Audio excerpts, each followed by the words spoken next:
પ્રભુદાસ તળાવ અને જૂના બંબાખાના નજીક એક યુવક ઉપર તીક્ષ્ણ હથિયારો વડે જીવલેણ હુમલાની ઘટના સામે આવી છે. મળતી માહિતી મુજબ શહેરમાં ફરી એકવાર જાહેરમાં જીવલેણ હુમલાની ઘટના સામે આવી છે.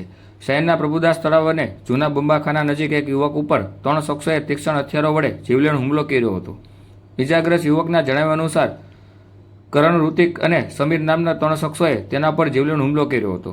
આ હુમલા કરતા લોકોના ટોળા ઘટના સ્થળે ઉમટી પડ્યા હતા.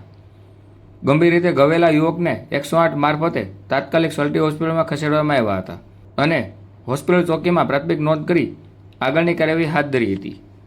જ્યારે ગંગાજળિયા પોલીસે એક શખ્સને ઝડપી પણ લીધો હતો.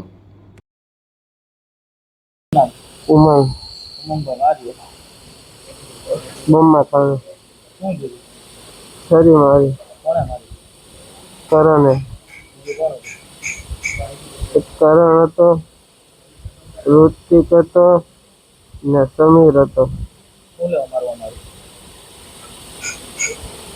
ખબર નહીં.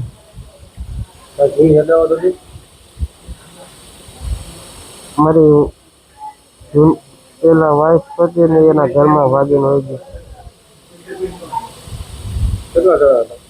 3 જણા. સારી હતી.